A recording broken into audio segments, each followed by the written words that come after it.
ବେସରକାରୀ କର୍ମଚାରୀମାନେ କେତେ ବୟସରେ ପେନସନ ପାଇବାକୁ ଯୋଗ୍ୟ? ଜାଣନ୍ତୁ କ'ଣ ରହିଛି ଇପିଏଫ୍ର ନିୟମ। ବେସରକାରୀ କର୍ମଚାରୀମାନେ କାର୍ଯ୍ୟରୁ ଅବସର ପରେ ଇପିଏଫ୍ର ଏମ୍ପ୍ଲୋୟି ପେନସନ ଯୋଜନା ଜରିଆରେ ମାସିକ ପେନସନ ପାଇଥାନ୍ତି। ଏହି ଟଙ୍କା ପ୍ରତି ମାସରେ ତାଙ୍କ ଆକାଉଣ୍ଟକୁ ଆସିଥାଏ। ତେବେ ଏହି ପେନସନ ଚାକିରିର କେତେ ବର୍ଷ ପରେ କର୍ମଚାରୀଙ୍କୁ ମିଳିଥାଏ ଆଉ କେତେ ଟଙ୍କା ହିସାବରେ ମିଳିଥାଏ, ଆସନ୍ତୁ ଜାଣିବା ସେହି ସମ୍ପର୍କରେ। ତେଣୁ ଭିଡ଼ିଓକୁ ଆରମ୍ଭ କରିବା ପୂର୍ବରୁ ସମସ୍ତଙ୍କୁ ଅନୁରୋଧ, ଯେଉଁମାନେ ପ୍ରଥମ ଥର ଆମ ଚ୍ୟାନେଲକୁ ଆସିଛନ୍ତି ଦୟାକରି ଆମ ଚ୍ୟାନେଲକୁ ଏବେ ହିଁ ସବସ୍କ୍ରାଇବ କରିଦିଅନ୍ତୁ। ଆଉ ଭିଡ଼ିଓ ଭଲ ଲାଗିଲେ ଭିଡ଼ିଓକୁ ଲାଇକ୍, ସେୟାର, କମେଣ୍ଟ କରିଦେବେ। ତ ଚାଲନ୍ତୁ ଡେରି ନ କରିକି ଆଜିର ଭିଡ଼ିଓଟିକୁ ଆରମ୍ଭ କରିବା।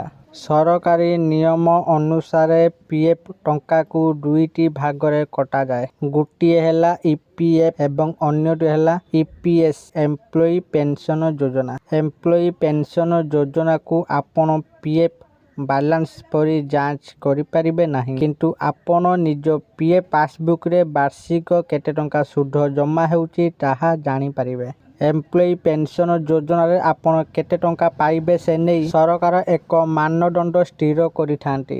ଆପଣ କାର୍ଯ୍ୟ କରୁଥିବା ସଂସ୍ଥା ଏବଂ ପାଇଥିବା ଦରମା ପରିମାଣର ଏକ ସୂତ୍ର ଏବଂ ସେବା ବର୍ଷ ସମ୍ପୂର୍ଣ୍ଣ ନିର୍ଭର କରେ। ବେସରକାରୀ କର୍ମଚାରୀମାନେ ଇପିଏଫ୍ ଏମ୍ପ୍ଲୋୟି ପେନସନ ଯୋଜନାର ଲାଭ ଉଠାଇବାକୁ ହେଲେ କର୍ମଚାରୀଙ୍କୁ ଅତି କମରେ 10 ବର୍ଷ ବେସରକାରୀ ସଂସ୍ଥାରେ କାମ କରିବାକୁ ହେବ ଏବଂ 58 ବର୍ଷ ବୟସ ପରେ ଆପଣ ପେନସନ ପାଇବାକୁ ଯୋଗ୍ୟ ହେବେ। ସବୁଠୁ ବଡ଼ କଥା ହେଲା ନିଯୁକ୍ତି ଦାତାଙ୍କ ଇପିଏଫ୍ରେ ଅବଦାନ ଜମା ହୋଇଥିବା ମୋଟ ବର୍ଷ ସଂଖ୍ୟାକୁ ବୁଝାଏ। ଏମ୍ପ୍ଲୋୟି ପେନସନ ଯୋଜନା ବିଶେଷ କରି ଅଧିସୂଚିତ ମଜୁରୀ ସୀମା ଉପରେ ଆଧାରିତ। ଆପଣଙ୍କ ଦରମାର 8.33% ଇପିଏଫ୍କୁ ଯାଏ। କାହିଁକିନା ଏମ୍ପ୍ଲୋୟି ପେନସନ ଯୋଜନା ଅଂଶ ମଜୁରୀ ସୀମା ଦ୍ୱାରା ସୀମିତ। ଏପରିକି ଆପଣ 50 ବର୍ଷ ବୟସ ପରେ ମଧ୍ୟ ପେନସନ ପାଇବା ପାଇଁ ବ୍ୟବସ୍ଥା ରହିଛି, ହେଲେ ଏହାକୁ ପ୍ରାରମ୍ଭିକ ପେନସନ ଭାବରେ ବିବେଚନା କରାଯାଏ ଏବଂ ପେନସନର ପରିମାଣ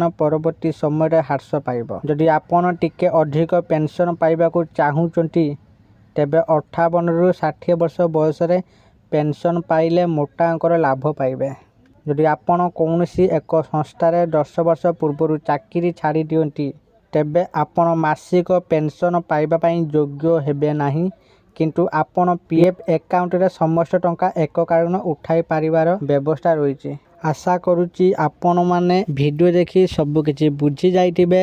ଇପିଏଫ୍ର କ'ଣ ନୂଆ ନିୟମ ଜାରି ହୋଇଛି। ଆଶା କରୁଛି ଆପଣମାନଙ୍କୁ ଏହି ଭିଡ଼ିଓଟି ନିଶ୍ଚିତ ଭାବରେ ଭଲ ଲାଗିଥିବ। ଯଦି ଆପଣମାନଙ୍କୁ ଏହି ଭିଡ଼ିଓଟି ଭଲ ଲାଗିଥାଏ ଦୟାକରି ଏହି ଭିଡ଼ିଓକୁ ବହୁତ ମାତ୍ରାରେ ଲାଇକ୍, ସେୟାର ଓ କମେଣ୍ଟ କରିଦିଅନ୍ତୁ। ଆଉ ଯେଉଁମାନେ ପ୍ରଥମ ଥର ପାଇଁ ଆମ ଚ୍ୟାନେଲକୁ ଆସିଛନ୍ତି ଦୟାକରି ଆପଣମାନେ ଏବେ ହିଁ ଆମ ଚ୍ୟାନେଲକୁ ସବସ୍କ୍ରାଇବ କରନ୍ତୁ ଆଉ ନୋଟିଫିକେସନ ବେଲ୍ ଆଇକନକୁ ଅଲ୍ ଉପରେ କ୍ଲିକ୍ କରିଦିଅନ୍ତୁ। ଆଜି ପାଇଁ ଏତିକି, ପୁଣି ଦେଖା ହେବ ଆଉ ଏକ ଭିଡ଼ିଓରେ। ସମସ୍ତେ ଭଲ ରୁହନ୍ତୁ, ଖୁସିରେ ରୁହନ୍ତୁ। ମୁଁ ଦୀପୁ ଆପଣମାନଙ୍କ ଠାରୁ ବିଦାୟ ନେଉଛି। ରହୁଛି, ଧନ୍ୟବାଦ।